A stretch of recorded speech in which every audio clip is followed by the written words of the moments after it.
বন্ধুগণ, আমি কবি মহিউদ্দিন চৌধুরী মাইকেল আবারও আপনাদের সামনে উপস্থিত হয়েছি একটি ভিডিও নিয়ে। আমার আজকের ভিডিওর নাম খ্রিস্টীয় নববর্ষ 2025 এর শুভেচ্ছা।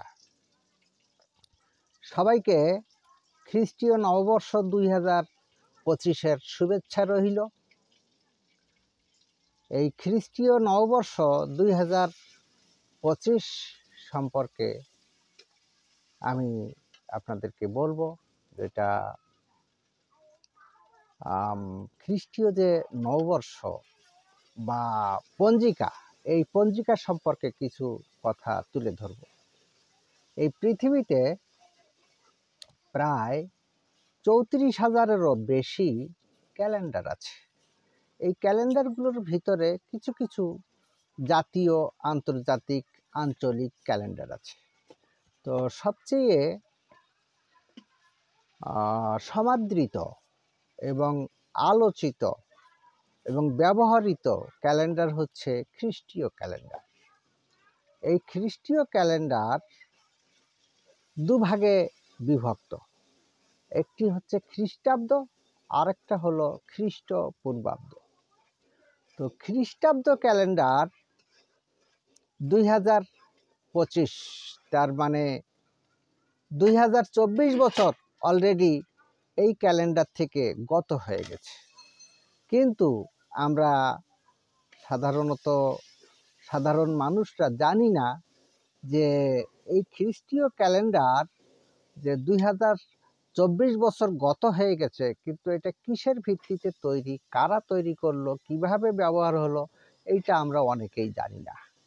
এবং আমরা যারা সারা পৃথিবীতে ইতিহাসের নিয়ে লেখাপড়া করেন বা ইতিহাস অনুযায়ী কোনো কিছু মনে রাখার বা চর্চা করার চেষ্টা করেন, তারা হয়তো জেনে থাকবেন যে খ্রিস্টপূর্বাব্দ নামের একটা ক্যালেন্ডার আছে।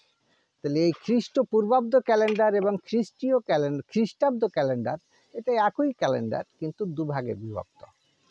তো এই ক্যালেন্ডারটা অ্যাকচুয়ালি এই পৃথিবীতে যে ব্যবহৃত এবং সমুদ্রিত এবং আলোচিত ক্যালেন্ডার এবং আন্তর্জাতিকভাবে এটা স্বীকৃত ক্যালেন্ডার, সারা পৃথিবীতেই লেনদেন বা তারিখ গণনা ইত্যাদি ইত্যাদি এই ক্যালেন্ডার অনুযায়ী হয়ে থাকে।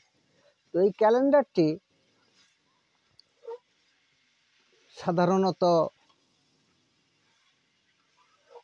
হজরত ঈসা আলাইহিস সালাম বা যীশু খ্রিস্ট ওর জন্মের পর 8 দিনের দিন তাকে তৎকালীন ইহুদি নিয়ম অনুযায়ী খাতনার দিন ছিল। এই খাতনার দিন থেকে গণনা করা হয় খ্রিস্টীয় ক্যালেন্ডার। তার মানে জানুয়ারির 1 তারিখে তার খাতনার দিন ছিল।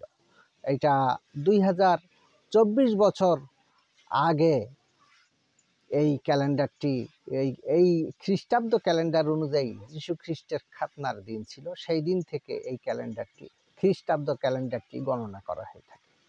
আর খ্রিস্টপূর্বাব্দ যে ক্যালেন্ডারটি আছে, এই খ্রিস্টপূর্বাব্দ ক্যালেন্ডারটি মানব সভ্যতার সৃষ্টি থেকে হজরত ঈসা আলাইহিস সালাম বা যীশু খ্রিস্টের জন্মের 8 দিনের দিন, তার মানে খাতনা করার দিন থেকে খাতনা করার আগের দিন পর্যন্ত এই ক্যালেন্ডারটি খ্রিস্টপূর্বাব্দ ক্যালেন্ডার বলা হয়ে থাকে। তো আমাদের এই বাংলাদেশে বা ভারতে উপমহাদেশে এই খ্রিস্টাব্দ ক্যালেন্ডার বা খ্রিস্টপূর্বাব্দ ক্যালেন্ডারটি সাধারণত ওই ইংরেজি ক্যালেন্ডার বলা হয়ে থাকে।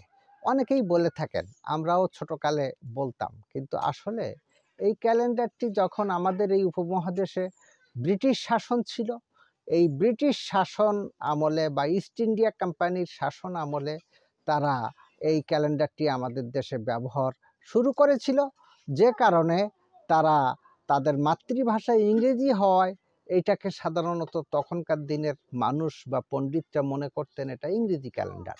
কিন্তু এটা আসলে ইংরেজি ক্যালেন্ডার নয়, এটা হচ্ছে খ্রিস্টাব্দ ক্যালেন্ডার এবং খ্রিস্টপূর্বাব্দ ক্যালেন্ডার, দুটোই ক্যালেন্ডারই একই, কিন্তু একই ক্যালেন্ডার দুভাগে বিভক্ত। ওই যীশু খ্রিস্টের খাতনার দিন থেকে মানব সভ্যতার শুরু পর্যন্ত এটাকে খ্রিস্টপূর্বাব্দ ক্যালেন্ডার বলা হয়, আর যীশু খ্রিস্টের খাতনার দিন থেকে আজ পর্যন্ত এটাকে খ্রিস্টাব্দ ক্যালেন্ডার বলা হয়। তাহলে নিশ্চয়ই আপনারা বুঝতে পেরেছেন বা জানতে পেরেছেন যে আমরা যে ক্যালেন্ডারটি ব্যবহার করি আন্তর্জাতিকভাবে, এই ক্যালেন্ডারটি হচ্ছে খ্রিস্টাব্দ ক্যালেন্ডার বা খ্রিস্টীয় ক্যালেন্ডার।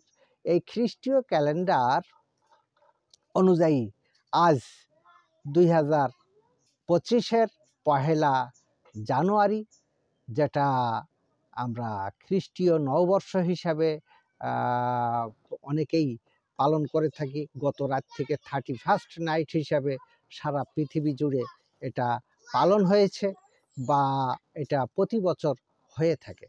তো সবাইকে খ্রিস্টীয় নববর্ষের শুভেচ্ছা রইল।